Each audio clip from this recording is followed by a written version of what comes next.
विघ्नहर्ता श्री गणेश, श्री गणेश, श्री गणेश। हिमावन के यहाँ माता आदि शक्ति का देवी शैलपुत्री के रूप में जन्म लिए हुए अब एक लंबी अवधि हो चुकी थी। पार्वती, कहाँ हो तुम पार्वती? पार्वती, पार्वती। यद्यपि माता का जन्म हो चुका था और वो अपनी एक अवस्था में भी आ चुकी थी, किंतु उधर देवगण इसके पश्चात भी चिंतित थे। ब्रह्मदेव, नारायण, माता आदिशक्ति अपने स्वरूप में 16 वर्ष की हो गई और वो अपने संसार में संतुष्ट और प्रसन्न है। तो फिर महादेव और माता आदिशक्ति की भेंट कब और कैसे होगी? प्रत्येक लीला का एक उचित समय होता है देवराज इंद्र, धीरज रखिए।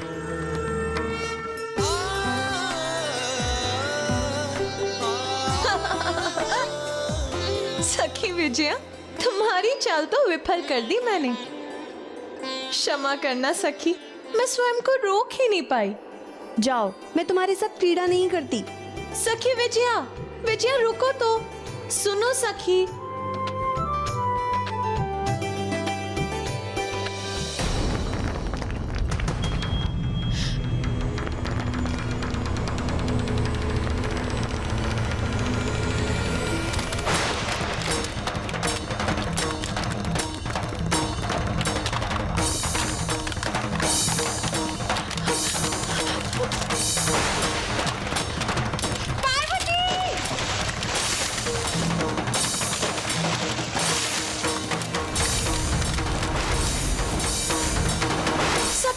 सखी विजया, सखी विजया।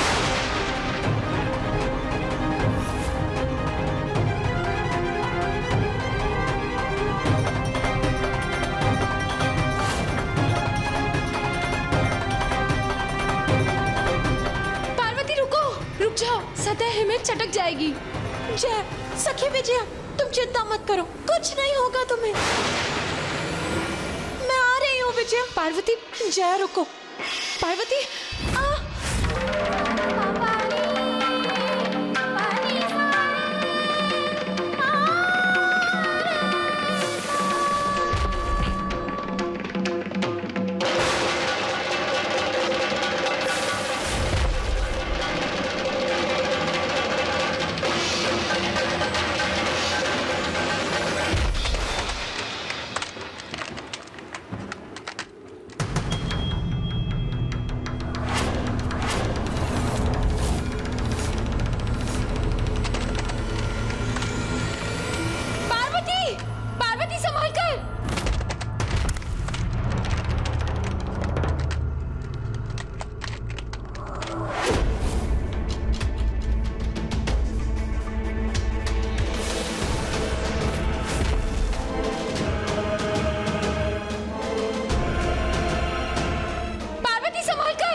मुझे थामे रखना विजया।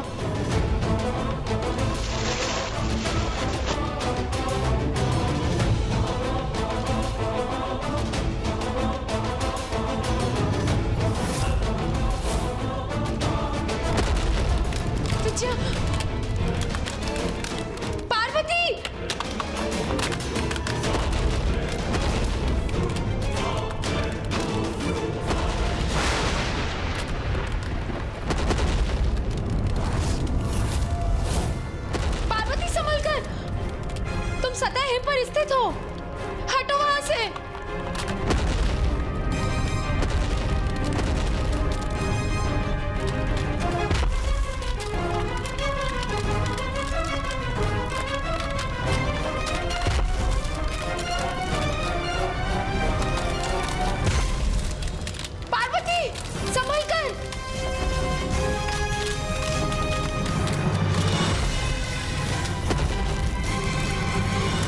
विजया। सखी, सखी तुम कुशल तो हो ना? हाँ हाँ पार्वती, मैं तो कुशल हूँ। हमें शीघ्र लौटना होगा। माँ और पिताश्री अवश्य ही चिंतित होंगे। चलो चलते हैं। माता पार्वती मात्र एक सभ्य, सुशील और संस्कारी कन्या ही नहीं, अपितु इन गुणों के साथ साथ हिमावन जी ने उन्हें स्वयं अस्त्र शस्त्रों की विद्या में भी पारंगत कर दिया था। माता मैना माता शैलपुत्री को व्रत आदि के लिए प्रेरित करती थी, जिससे उनकी पुत्री को श्रेष्ठतम वर प्राप्त हो। ऐसा पति जिनके लिए उनका जन्म हुआ था।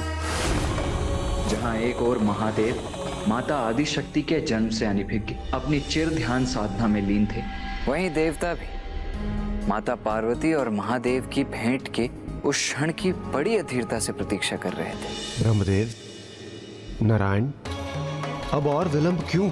यदि किसी कारण संयोग संभव नहीं है तो क्यों ना हम ही माता आदिशक्ति और महादेव की भेंट का कारण प्रस्तुत कर दें।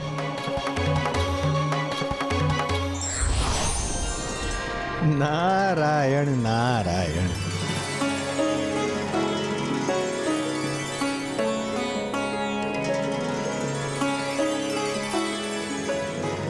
देवर्षि नारद, आप क्या कहना चाहते हैं इसकी मुझे हो चुकी है अनुभूति।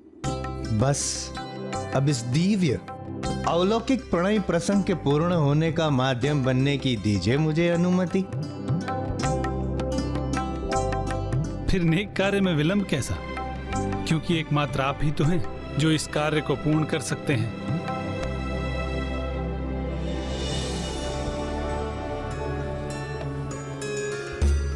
स्वामी, मुझे पुत्री पार्वती की बड़ी चिंता होती है। यूं तो वे आज्ञाकारी हैं, सुसंस्कारी हैं, किंतु समय समय पर अपने स्वतंत्र स्वभाव का भी परिचय देती हैं। अब जैसे कि कल ही जया और विजया के साथ एक विकट संकट की स्थिति में थी महाराज।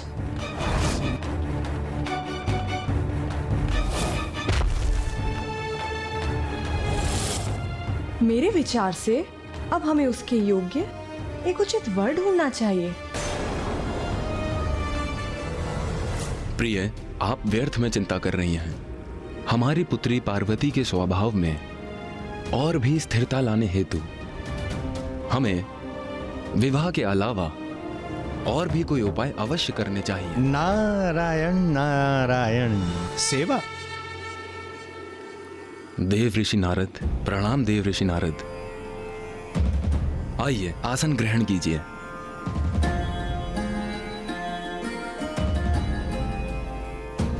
आपकी चिंता दूर करने का मात्र एक ही उपाय है, सेवा। क्षमा कीजिएगा देवऋषि नारद, मैं कुछ समझी नहीं। देवी मैना, आपने अपनी पुत्री को सभी संस्कार प्रदान किए हैं। देवी पार्वती सर्वगुण संपन्न है, तो अभी उनके संस्कारों को सेवा भाव प्रदान कर कर और महान बनाने का समय आ गया है। महाराज हिमावन, आप बड़े ही धर्मात्मा हैं। धर्म के सम्मान के साथ साथ सदा ही आप सभी धार्मिक जनों का भी सम्मान करते आए हैं। आपकी पुत्री अत्यंत सुशील है, तो अब उसका कल्याण इसी में है कि वो साधु संतों की सेवा में लीन हो। अब यहाँ देवी पार्वती के लिए सेवा प्राप्त करने का नहीं, अपितु अन्यत्र कहीं उनके द्वारा सेवा प्रदान किए जाने का समय आ गया है।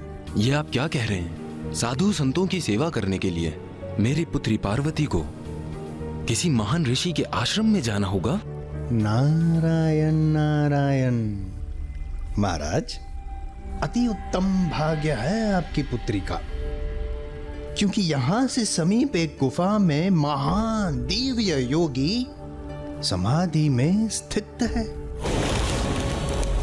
और विश्वास रखिए महाराज, वो कोई साधारण योगी नहीं है, अत्यंत तेजस्वी है, असाधारण है, महान है। समस्त संसार में उनकी दिव्यता का कोई स्थान नहीं। महाराज, आप अपनी पुत्री को उस योगी की सेवा में भेज दीजिए। आपकी पुत्री पार्वती का अवश्य कल्याण होगा। नारायण नारायण।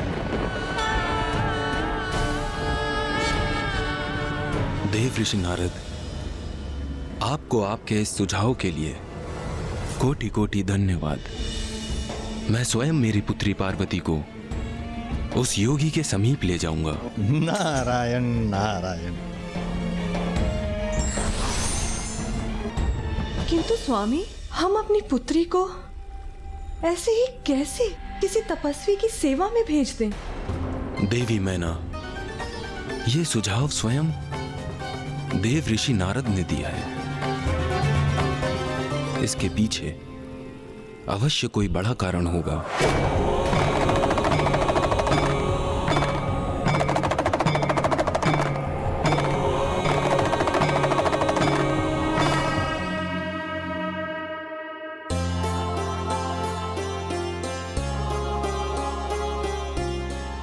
जाओ पुत्री, जाओ, जाकर उन महान योगी की सेवा करो, जिससे वो तुम पर प्रसन्न हो, तुम्हारी समस्त मनोकामनाओं की पूर्ति का वरदान दे।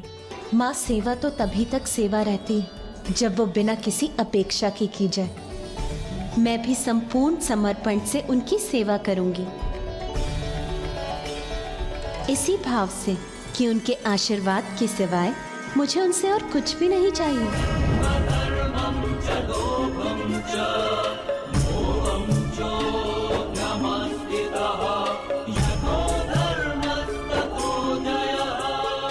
देवराजेंद्र, कदाचित अब हमारी प्रतीक्षा का अंत समीप, क्योंकि शीघ्र ही माता महादेव के समक्ष होंगी।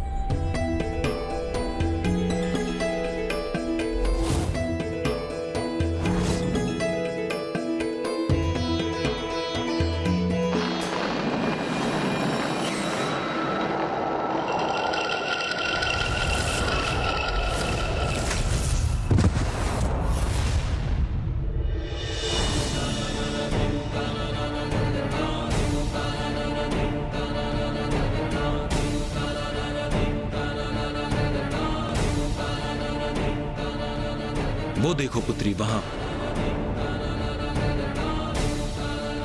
उस गुफा में वो महान योगी समाधि में स्थित है।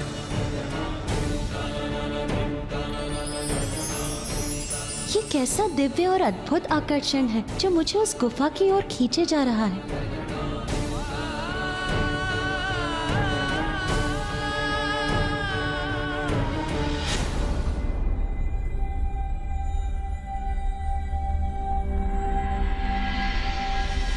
पुत्री पार्वती, पुत्री पार्वती, पुत्री पार्वती।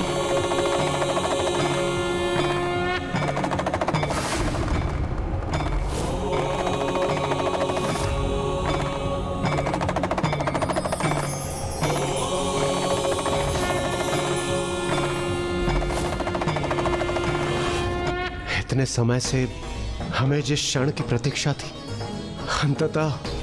अंततः वो क्षण निकट है। और प्रतीत होता है माता आदिशक्ति को भी कोई आभास हो रहा है।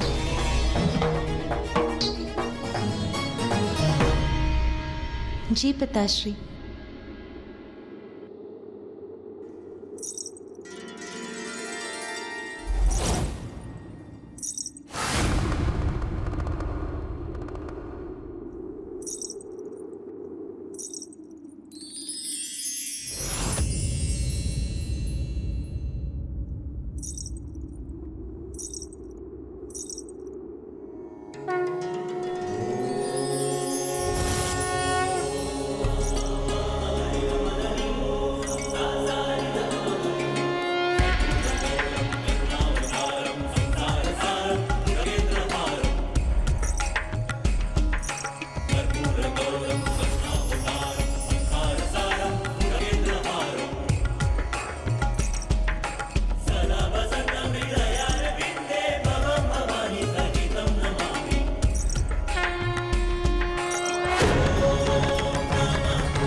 रक्ताम्बुजवासिनी विलसिनी छन्दांशु तेजस्विनी या रक्तारुधिराम्बरा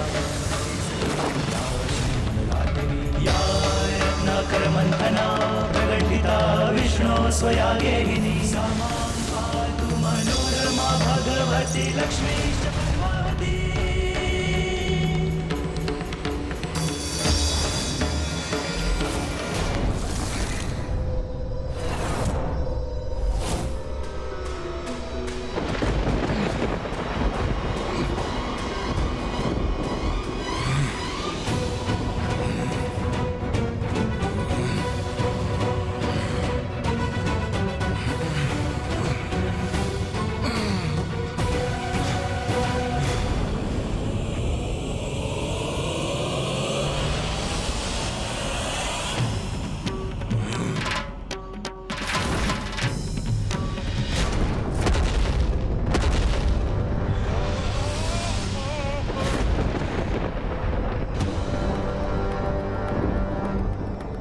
ये तो राजा हिमावन ही है। जाओ और जाकर राजा हिमावन के राजभवन में देखो कि अभी वहां क्या हो रहा है, और यदि वहां पर देवी मैना ने गर्भ धारण किया है तो उसे वहीं पर निकल जाओ।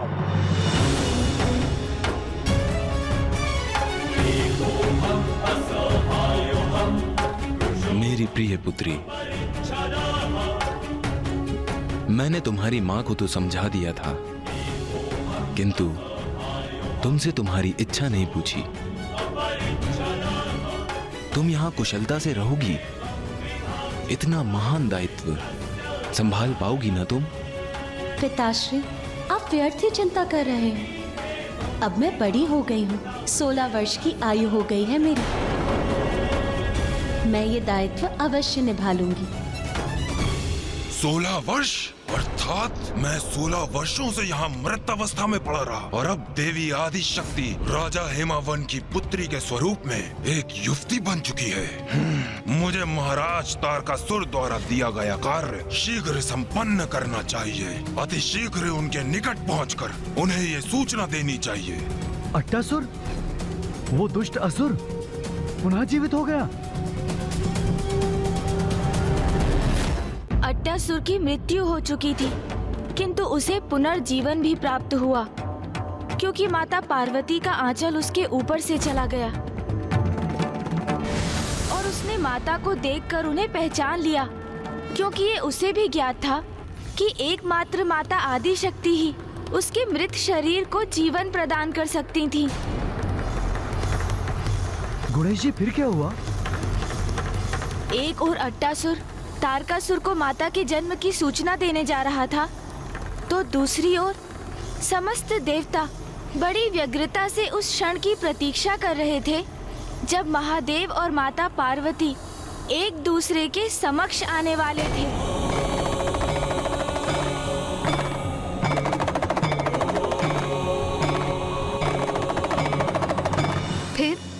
फिर क्या हुआ? 16 वर्षों की दीर्घ अवधि के लिए मृत अवस्था में था वो दुष्ट। इसीलिए उसके शरीर का भी क्षय हुआ था। जीर्ण शीर्ण अवस्था में थे उसके पंख, किंतु उसके जीवन का तो मात्र एक ही ध्येय था कि तारकासुर को बता सके कि माता पार्वती का जन्म हो चुका है,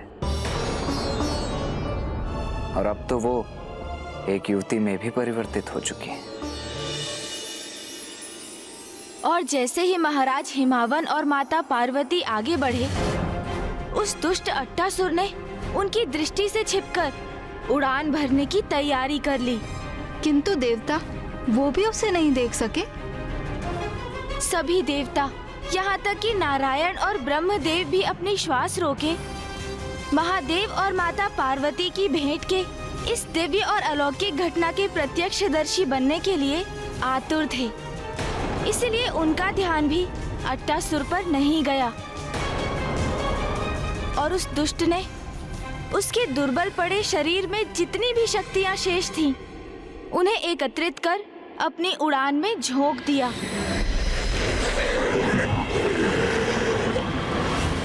तो फिर क्या माता गुफा के भीतर गई?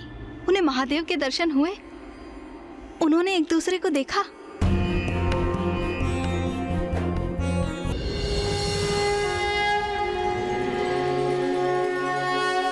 माता पार्वती महादेव के बहुत निकट थी और महादेव को भी कुछ आभास होने लगा था, क्योंकि ध्यानस्थ होने पर भी माता सती की स्मृतियों के दृश्य उनके समक्ष प्रकट होने लगे।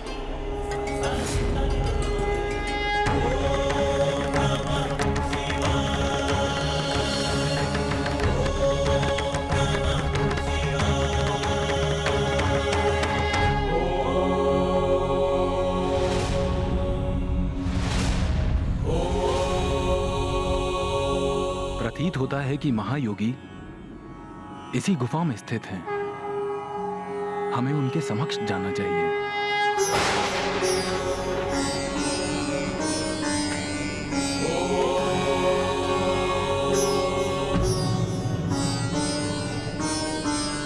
आओ पुत्री।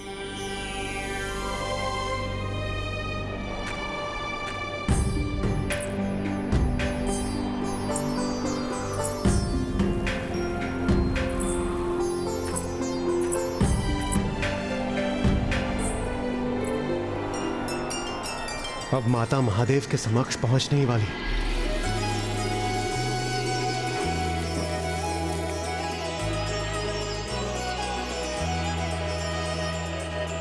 पल पल बढ़े ताप ही उमा का, शिव से करने चली मिलाप। अनुपम ये संयोग अनोखा, होगा अब ये पुनर्मिलाप। व्याकुल पार्वती शिव मिलेंगे आज, होगा मंगल पल वो लौकिक। पार्वती शिव मिलेंगे आज, पार्वती शिव मिलेंगे आज।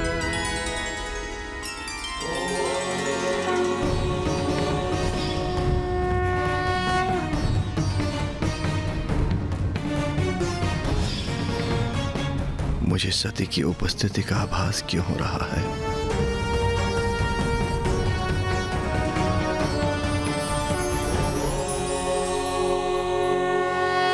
प्रणाम प्रभु, प्रणाम प्रभु, प्रणाम प्रभु।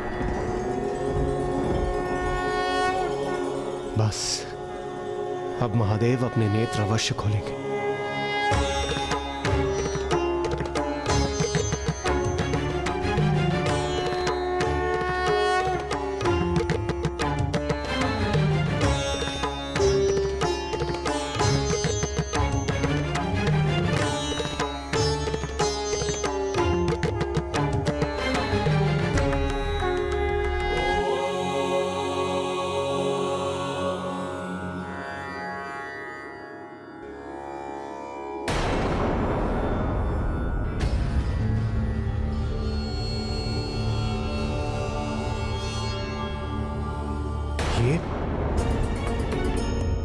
महादेव ने अपने नेत्र बंद क्यों कर लिए?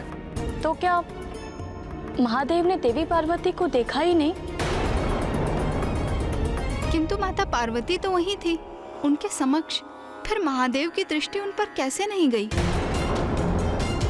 क्योंकि उनके समक्ष होने पर भी महादेव के लिए तो माता अदृश्य ही थी। अदृश्य ही थी अर्थात?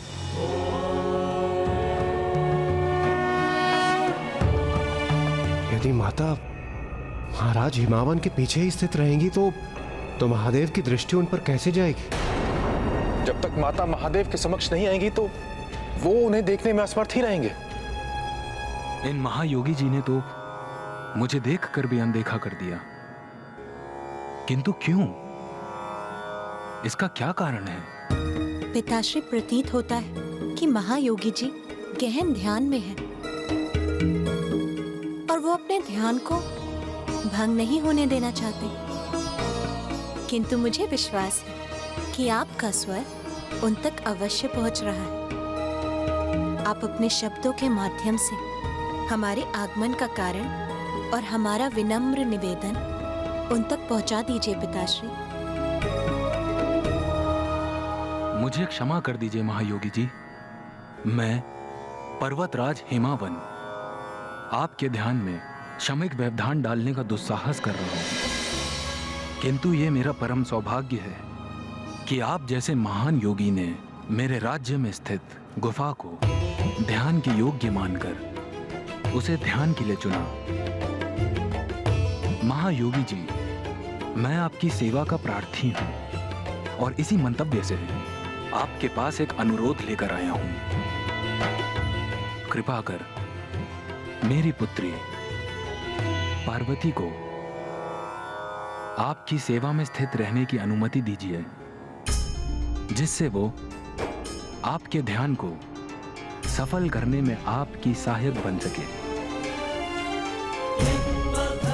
संत जनों की सेवा करना संस्कारी परिवार की कन्याओं का धर्म होता है। इसी सेवा भाव से कन्या का भागी स्वभाव भी सुनिश्चित होता है। माता पिता होने के नाते अपनी पुत्री को उचित संस्कार देना हमारा कर्तव्य है। इसीलिए मेरी पुत्री का आपकी सेवा में स्थित होना सर्वथा उचित है।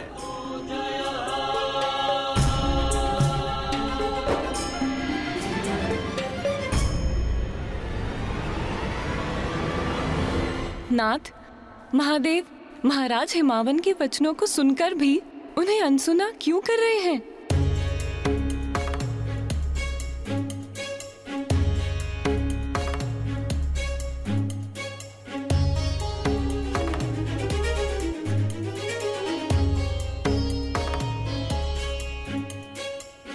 महायोगी जी, मैं पुनः आपके ध्यान में बाधा डालकर आपसे निवेदन करने का दुस्साहस कर रहा हूं। हमारे अनुरोध को स्वीकार कर हमें कृतार्थ कीजिए। मेरी पुत्री को अपनी सेवा करने की अनुमति दीजिए।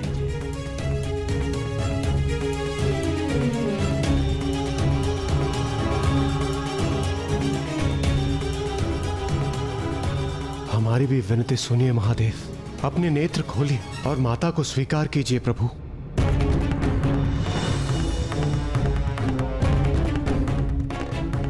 पिताश्री इतनी विनम्रता और निष्ठा से गुहार लगा रहे हैं, फिर भी महायोगी जी ने उनके उत्तर में एक शब्द भी नहीं कहा। महायोगी जी, पिताश्री,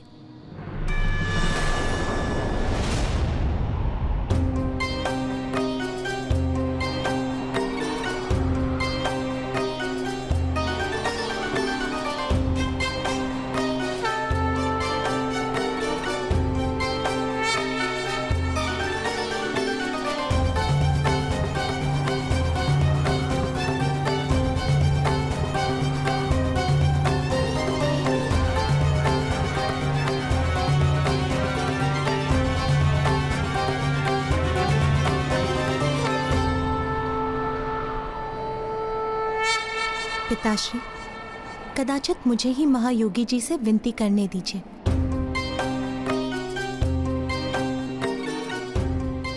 कदाचित यही उचित होगा।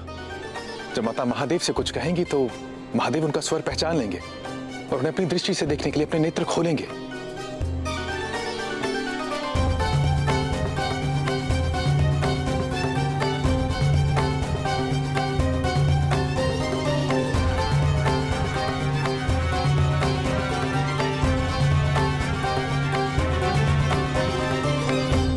योगी जी, शैलराज,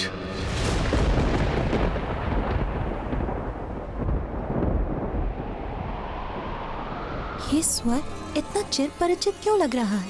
ये स्वर मुझे जैसे ये तो मेरे कण कण में, मेरे रोम रोम में बसा हुआ है। कौन है ये महायोगी और इनसे क्या संबंध है मेरा?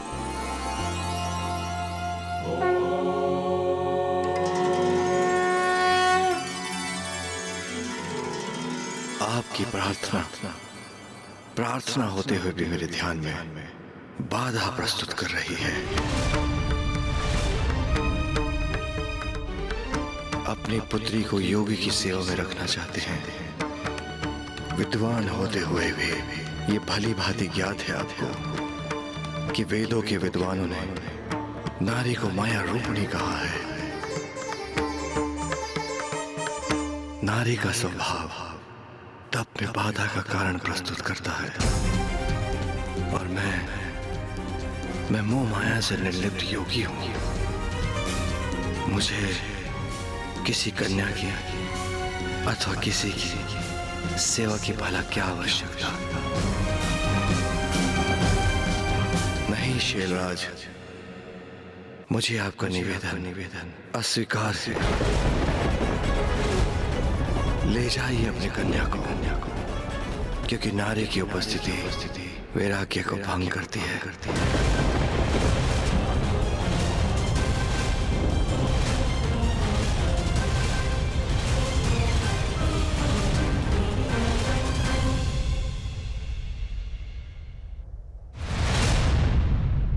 ये महादेव ने क्या कर दिया? महाराज हिमावंत तो देवर्षि नारद के सुझाव पर ही अपनी पुत्री माता पार्वती को महादेव की सेवा में लेकर गए थे, किंतु महादेव ने तो एक प्रकार से माता का तिरस्कार ही कर दिया।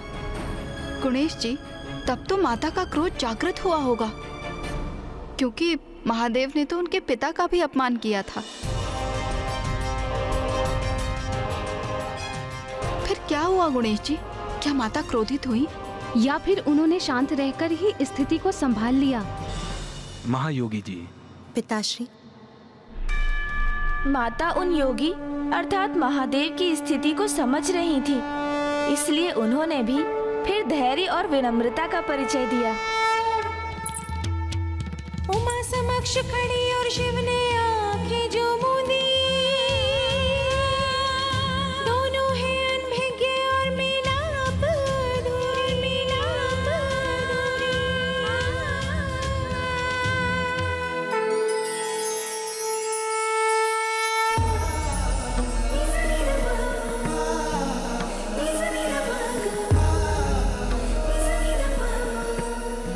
महादेव तो विरक्ति की अवस्था में है। वो इस समय किसी को भी अपने निकट नहीं आने देंगे। देवी सती के शोक में महादेव भाव शून्य हो गए हैं। शक्ति से वंचित होकर शिव शव हो गए हैं।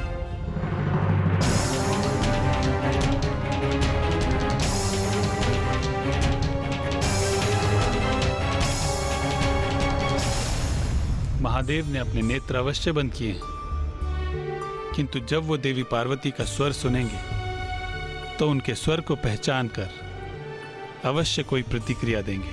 प्रणाम प्रभु, प्रणाम प्रभु, प्रणाम प्रभु, प्रणाम प्रभु।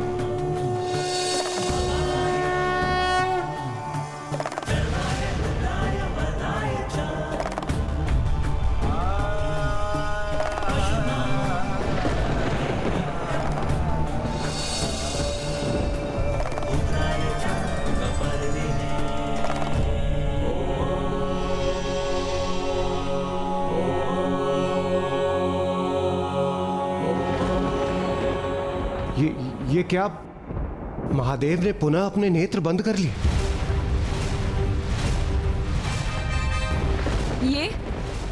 ये क्या हुआ नाथ? ये तो मेरी समझ से ही परे है। महादेव ने देवी पार्वती का स्वर सुना, उन्हें उनका आभास भी हुआ, जिसका भाव उनके मुख पर उत्पन्न हुआ।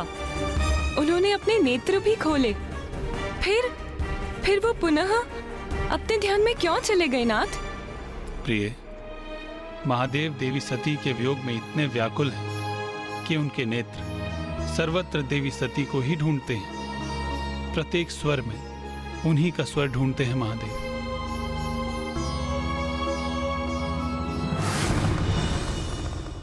बहन पार्वती का स्वर सुन के उन्होंने अपने नेत्र भी खोले, किंतु वो बहन पार्वती की मुखाकृति को नहीं देख सके।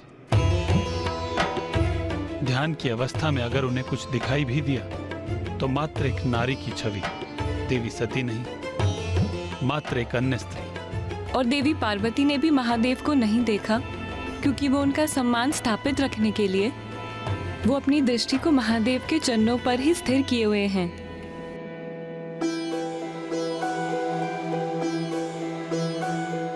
पिताश्री, आप महायोगी जी को ये कहने की कृपा करें कि जिनका हृदय योग की गहराई में इतना लीन हो, उन पर किसी पुरुष स्त्री या किसी अन्य के निकट होने का क्या प्रभाव हो सकता है? योगियों और साधु संतों का जीवन तो समाज के लिए कल्याणकारी होता है। मैं इनकी सेवा करूंगी तो मेरा भी कल्याण होगा।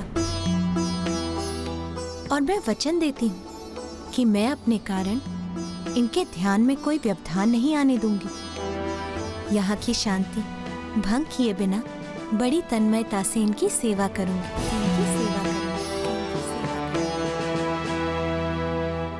महायोगी जी, मेरी पुत्री को अपनी सेवा करने की अनुमति देकर हम पर कृपा कीजिए।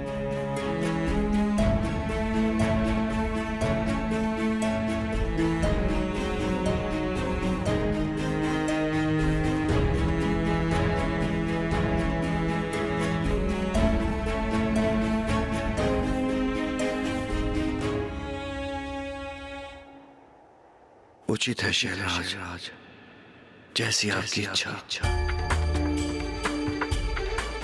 शैलराज, मैं आपकी पुत्री को अपनी सेवा में स्वीकार करता हूं।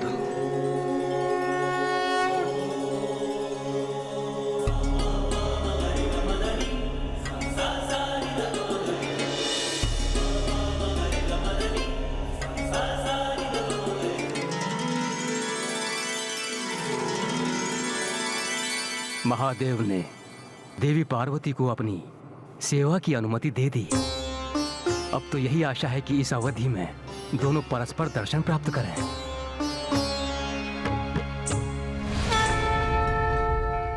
और इस प्रकार देवी पार्वती को महादेव से उनकी सेवा करने की अनुमति प्राप्त हुई।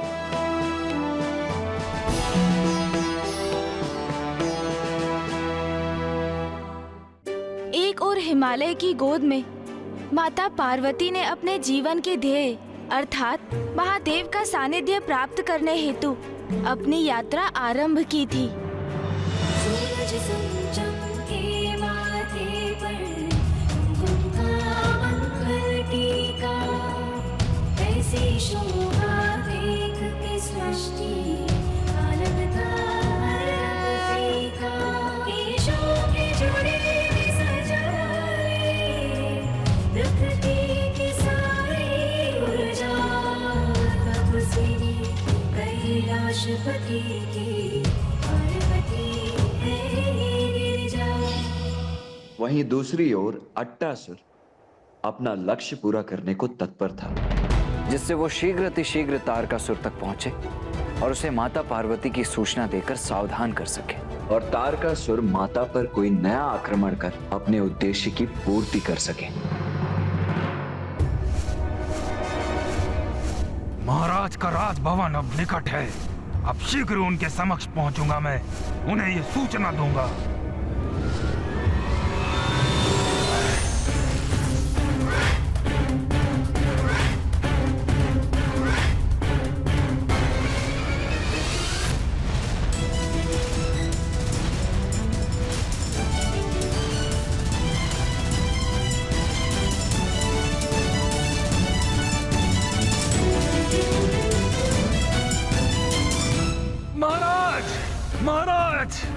महाराज,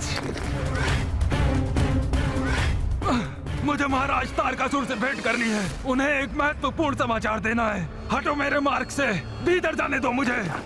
रुक जाओ, भिक्षुकों को भीतर आने की अनुमति नहीं है। भिक्षुक नहीं हूँ मैं, अट्टासुर हूँ मैं। मंदबुद्धि समझा है हमें। अट्टासुर की मृत्यु को 16 वर्ष बीत चुके हैं। राजा हिमावन के राजभवन गए थे वो, वहीं उनका अंत हुआ था। अट्टासुर तो नहीं। हाँ, तुम उनके भूत अवश्य प्रतीत होते हो। उद्दंडता मत करो, हटो मेरे मार्ग से। ए भिक्षुक, तू साहस मत कर, दूर हट। महाराज तक कैसे पहुंचूं मैं?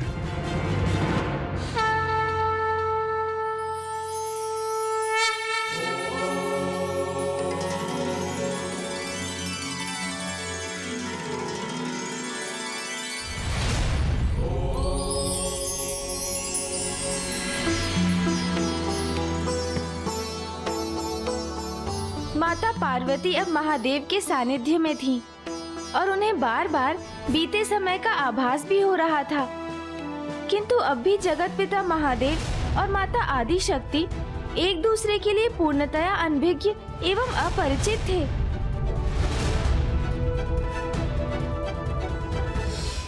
ये कैसा स्वप्न जैसा दृश्य उत्पन्न हुआ। ऐसा प्रतीत हुआ मुझे जैसे किसी बीते हुए समय की पुनरावृत्ति हुई हो।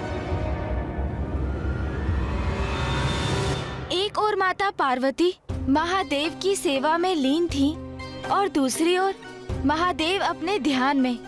इसी प्रकार दिवस पर दिवस बीतते जा रहे थे। देवताओं की अधीरता बढ़ती ही जा रही। और फिर एक दिवस ऐसा भी आया जब सभी देवगण स्वयं इसमें हस्तक्षेप करने के लिए तत्पर हो गए। देवगण, यदि मैं कोई उपाय सुझाऊं जो हम देवता ही कर सकते हो, क्या आप सब मेरा साथ देकर संयोग करने के लिए तैयार हैं? देवराज, क्या करना चाहते हैं आप? अब क्या उपाय सुझाए आपको? कामदेव, जो सबके भीतर काम को जागृत करते हैं, माता आदि शक्ति के प्रति महादेव के भीतर भी आकर्षण उत्पन्न कर इस कार्य में अब कामदेव ही हमारी सहायता कर सकते हैं। हमारे समक्ष अब यही एक अंतिम उपाय शेष है देवगण। वो मात्र और मात्र कामदेव ही हैं जो महादेव को माता आदि शक्ति के निकट ला सकते हैं। माता पार्वती महादेव को एक महायोगी मान उनकी सेवा के लिए तो आ चुकी थी, किंतु अब तक ना ही महादेव और ना ही माता की दृष्टि ही एक दूसरे पर पड़ी थी। मंथन का विष पान किए और नीलकंठ कहलाए, जटा में धारण करके गंगा। ये कैसा स्वप्न जैसा दृश्य उत्पन्न हुआ। ऐसा प्रतीत हुआ मुझे जैसे किसी बीते हुए समय की पुनरावृत्ति हुई हो। मैंने वचन दिया था, मैं महायोगी जी के ध्यान में तनिक भी बाधा नहीं डालूंगी।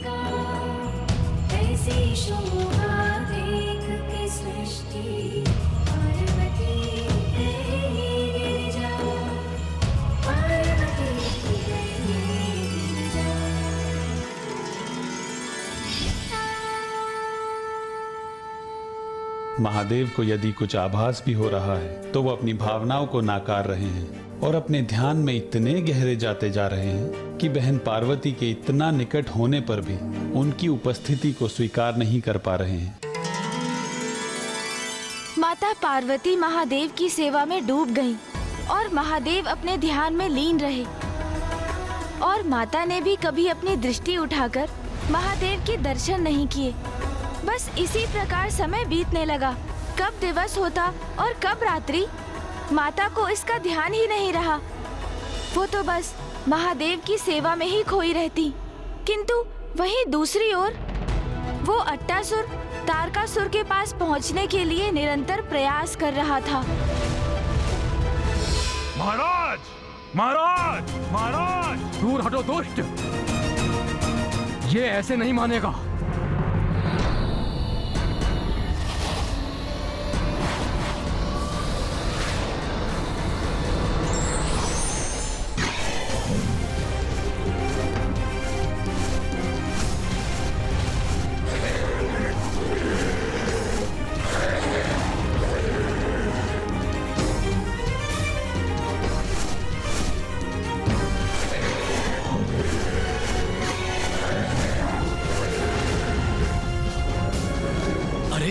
ये विशालकाय पक्षी तो सीधा महाराज तारकासुर के कक्ष की ओर ही चला आ रहा है। हमें इसे रोकना होगा।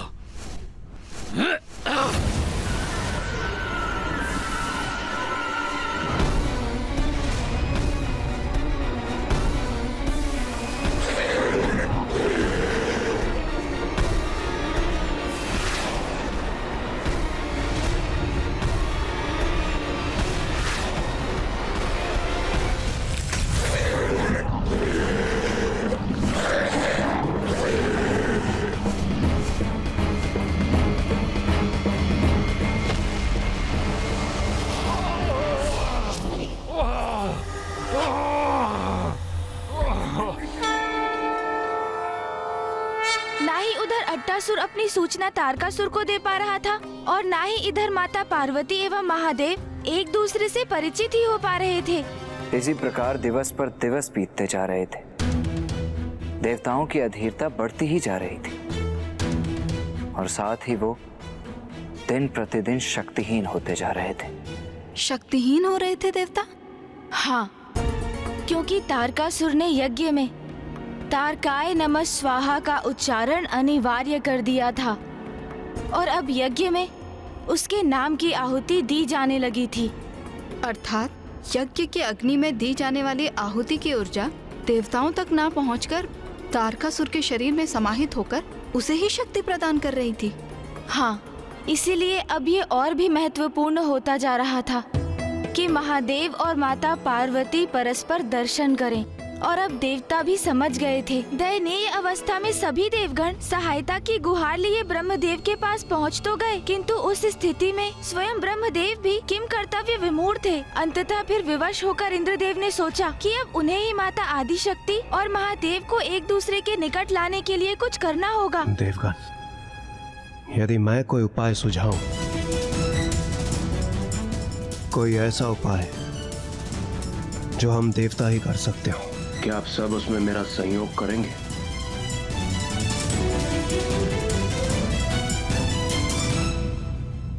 देवराज, क्या करना चाहते हैं आप?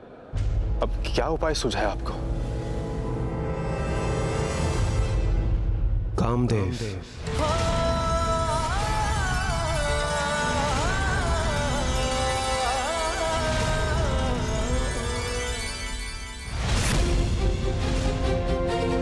महादेव के मन में देवी आदिशक्ति के प्रति आकर्षण उत्पन्न करना ही अंतिम उपाय है। महाराज, यदि आपके मन में कोई जिज्ञासा उत्पन्न हो रही है तो उसे शांत कर लीजिए। देवराज इंद्र की ये योजना कामदेव का आवाहन करने की, क्या ये उचित था? हाँ ब्राह्मण देवता, माता तो वहीं महादेव की सेवा में उनके निकट थी, तो कभी न कभी ऐसी स्थिति अवश्य उत्पन्न होती जब महादेव अपने नेत्र खोलते और उनकी दृष्टि माता पार्वती पर जाती। पर्वतराज हिमावन के परिवार में माता शैलपुत्री के रूप में माता आदिशक्ति के जन्म की प्रतीक्षा तो देवतागण ने बड़े धीरज के साथ की थी। ये भी तो एक लीला ही थी कि महादेव स्वयं हिमालय की एक गुफा में समाधि में लीन थे। अर्थात सभी कुछ एक दिव्य योजना के अनुरूप होता ही प्रतीत हो रहा था। अब अवश्य वो पल आने ही वाला था, तो देवराज इतने उतावले क्यों हो गए थे? माता, महाराज, यही तो परीक्षा है। जब सब कुशल हो तो धर्म के पथ पर स्थिर रहना सरल होता है, किंतु ईश्वर के प्रति श्रद्धा और विश्वास की परीक्षा तो संकट के समय ही होती है। देवराज इंद्र का धैर्य चूक गया था। जहां ब्रह्मदेव और नारायण को यह अटल विश्वास था कि दिव्य योजना के अनुसार ही इस संकट का निवारण संभव है, वहीं देवराज इंद्र धीरज खोकर शीघ्रता करना चाहते थे और यही उनकी परीक्षा भी थी जिसमें वो विफल हुए। कामदेव, वायुदेव, धीमे स्वर में बोलिए। हाँ, कामदेव ही हमारी सहायता कर सकते हैं। तो स्पष्ट कहिए देवराज, कि आपकी योजना क्या है?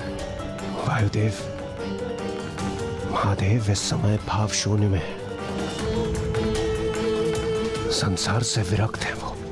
उनकी किसी के भी प्रति कोई भी आसक्ति नहीं है, इसलिए हमें उनकी विरक्ति की भावना को दूर करने के लिए आसक्ति जागृत करनी होगी, और उनके भीतर आसक्ति की भावना तभी प्रकट होगी जब उनके हृदय में प्रेम, अनुराग और काम की भावना जागृत होगी।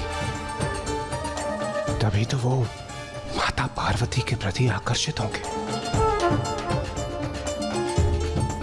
और काम की भावना जागृत करना तो कामदेव का दायित्व है ना। देवराज, हम इस प्रकार मध्यम स्वर में इस योजना की चर्चा क्यों कर रहे हैं? ब्रह्मदेव भी यही हैं। हमें उनसे विमर्श करना चाहिए। इसलिए अग्निदेव, क्योंकि ब्रह्मदेव हमारी योजना को कभी भी स्वीकार नहीं करेंगे। तो फिर हम वो क्यों करें जो ब्रह्मदेव को स्वीकार ना हो? वायुदेव, आप अपनी अवस्था की चिंता कीजिए, क्योंकि ताड़कासुर केवल आप ही को नहीं, हम सभी देवताओं को प्रभावित कर रहा है। उसने हमसे हमारा आहार, हमें प्राप्त होने वाली यज्ञ की हविष्य हमसे छीन ली। अर्थात हम निराहार होने पर विवश हैं। हम निरंतर अशक्त होते जा रहे हैं। तो आप भी बताइए, हम ऐसे ही प्रतीक्षा करते रहें या फिर इस अवस्था से निपटने का कोई समाधान ढूंढे, जिसके लिए मेरे पास एक योजना है। तो बताइए देवगण, क्या आप सभी मेरे साथ हैं अथवा नहीं? उचित है देवराज, आपकी योजना उचित है।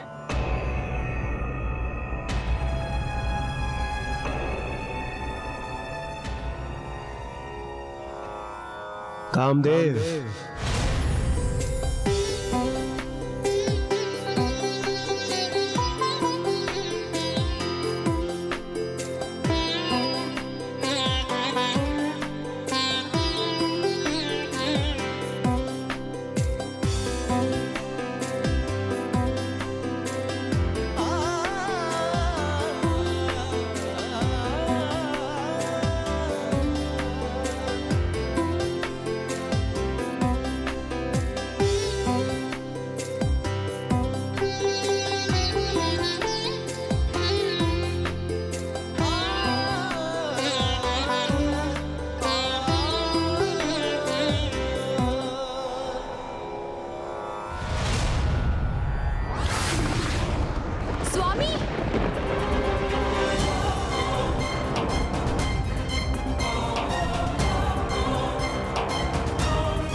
स्वामी, स्वामी,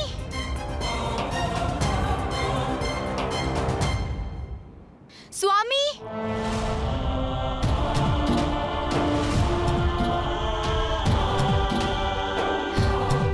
स्वामी, कहाँ है आप स्वामी?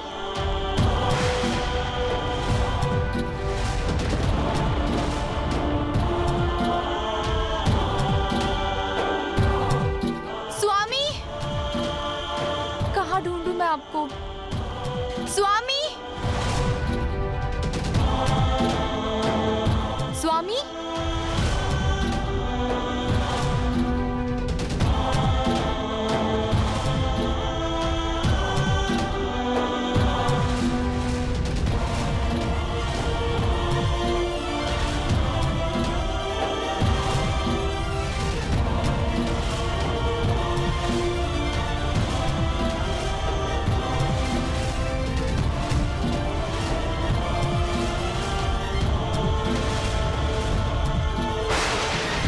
स्वामी,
अद्भुत है तुम्हारा सौंदर्य प्रिय।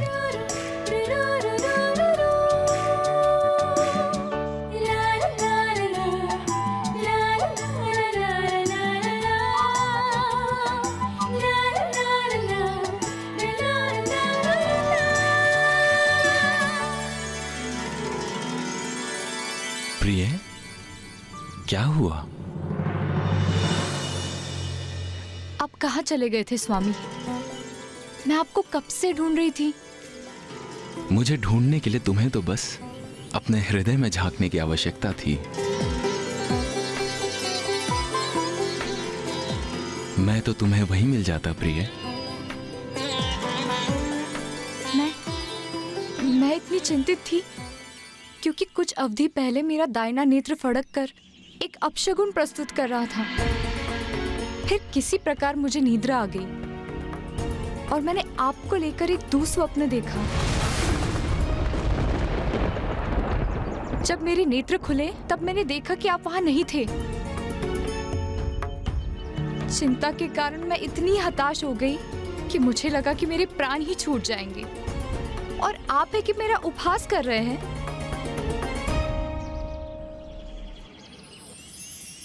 प्रिय, रति, जहां हम दोनों उपस्थित होते हैं वहां तो सदैव सब कुछ शुभ ही होता है।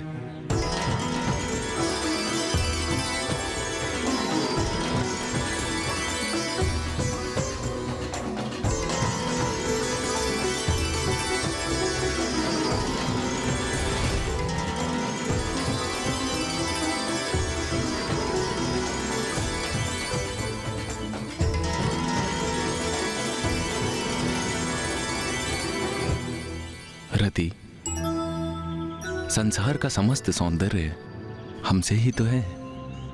हम हैं तभी तो प्रेमी प्रेमिका परस्पर प्रेम करते हैं, प्राणियों की संतान होती है, परिवार और समाज का निर्माण होता है और इसी तरह संसार का चक्र आगे बढ़ता है।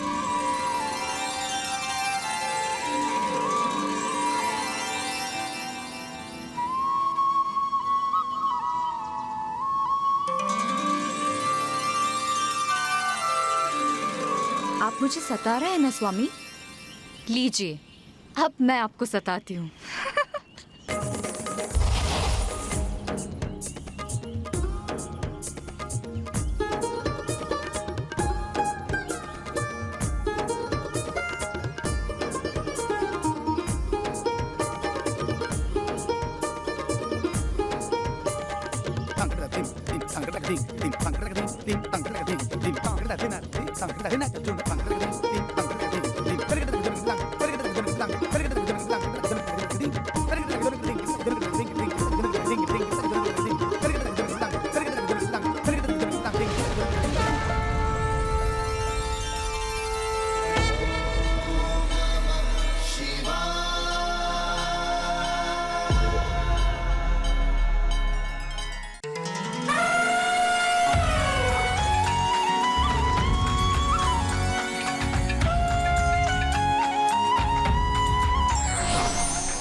कामदेव!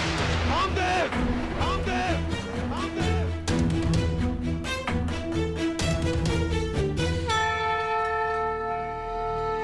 तो देवराज इंद्र कामदेव के निकट पहुंच ही गए। हाँ माता। मुझे देवी रति की वेदना से पूर्ण सहानुभूति है। उन्हें पूर्वाभास हो रहा था कि कुछ अनिष्ट घटने वाला है। हाँ माता, किंतु जो होने वाला था उसका तो देवी रति और कामदेव को अनुमान भी नहीं था। इंद्रदेव तो समुचित तैयारियों से वहां पहुंचे थे। तैयारी? हाँ महाराज, इंद्रदेव कामदेव को ऐसा कार्य सौंपने आए थे जो आत्मघात से कम ना था।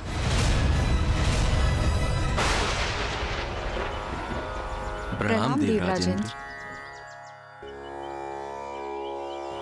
देवराज, आप इतने चिंतित, निरुत्साहित क्यों लग रहे हैं? क्या बात है? अंत निकट, शीघ्र ही संसार का अंत होगा। देवराज, ये आप क्या कह रहे हैं? आप कामदेव, जहां पर काम की भावना की अत्यंत आवश्यकता है, वहां विरक्ति का भाव क्यों? कामदेव, आपको महादेव के भीतर काम और आकर्षण जागृत करना ही होगा। देवराज, कामदेव अवश्य हूं मैं, किंतु मेरी भी कुछ सीमाएं हैं। और फिर आप तो महादेव को प्रभावित करने की बात कर रहे हैं। उनके मन में काम भावना जागृत करना, मैं ये कैसे संभव कर सकता हूं? मैं विवश हूं देवराज।